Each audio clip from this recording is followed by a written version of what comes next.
Bapak Haji Muhammad Yusuf Kalla. Lahir di Watampone pada tanggal 15 Mei 1942, ia merupakan anak dari pasangan Haji Kalla dan Atira, pengusaha sukses asal Bugis. Sejak muda, Yusuf Kalla dikenal sebagai sosok pekerja keras dan memiliki jiwa kepemimpinan yang kuat. Yusuf Kalla pernah menjabat sebagai Menteri Perindustrian dan Perdagangan pada tahun 1999, Menteri Koordinator Bidang Kesejahteraan Rakyat pada tahun 2001, serta 2 kali menjadi Wakil Presiden Republik Indonesia. Bapak Yusuf Kalla merupakan salah satu tokoh yang mengaktualisasikan nilai-nilai berakhlak, yaitu berorientasi pada pelayanan. Yusuf Kalla dikenal dengan semboyan lebih cepat lebih baik. Beliau selalu menekankan bahwa birokrasi tidak boleh berbelit-belit. Fokus utamanya adalah bagaimana kebijakan pemerintah langsung dirasakan manfaatnya oleh masyarakat. Yusuf Kalla merupakan sosok yang dihormati karena kepemimpinannya yang tegas, pragmatis, dan berorientasi pada hasil, serta dedikasinya terhadap kemajuan bangsa dan kemanusiaan. Selanjutnya, akuntabel.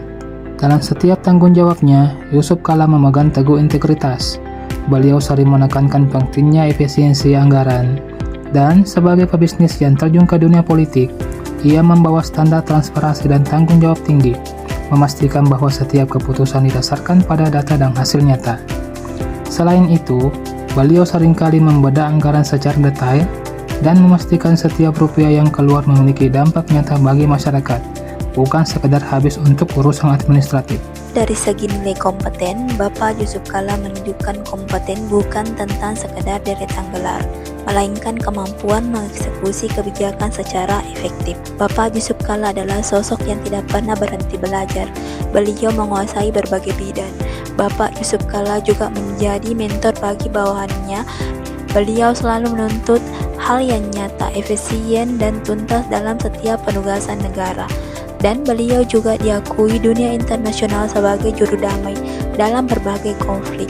Salah satunya yaitu penyelesaian konflik di Poso serta Ambon. Selanjutnya, harmonis. Meskipun dikenal belak-belakan, Yusuf Kalla sangat menghargai keberagaman. Perannya sebagai Ketua Umum Palang Merah Indonesia (PMI) dan Dewan Masjid Indonesia (DMI) menunjukkan sisi humanisnya dalam merajut harmoni di tengah masyarakat. Pelayanan yang adil, komunikasi yang menghargai perbedaan, serta upaya menyatukan berbagai pihak demi tujuan kemanusiaan dan kebangsaan. Inilah praktik nyata nilai harmonis yang patut diteladani, khususnya bagi ASN dalam membangun kerjasama dan suasana kerja yang inklusif. Representasi nilai loyal Bapak Yusuf Kalla terlihat jelas dari perannya sebagai the real mediator. Loyalitas beliau tidak hanya terbatas pada atasan atau jabatan, tetapi pada stabilitas negara kesatuan Republik Indonesia. Beliau mempertaruhkan waktu dan energinya untuk menuntaskan konflik besar seperti di Poso, Ambon, dan Aceh. Ini menunjukkan kesetiaan tertinggi pada keutuhan bangsa. Meskipun sudah tidak menjabat di pemerintahan, beliau tetap loyal melayani masyarakat melalui peran kemanusiaan sebagai Ketua Umum Palang Merah Indonesia. Nilai adaptif.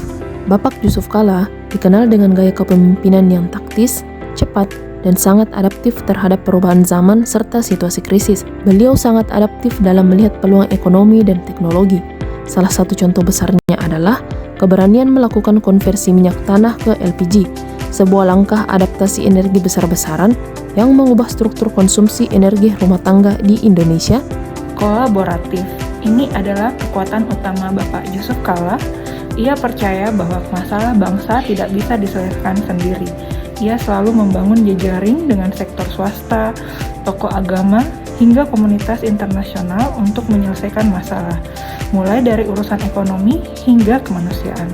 Sebagai kesimpulan, Bapak Yusuf Kalla mencerminkan kepemimpinan pragmatis yang berlandaskan nilai berakhlak, terutama pada orientasi pelayanan dan kolaborasi. Pendekatannya yang cepat dan solutif memberikan dampak nyata bagi bangsa dan negara.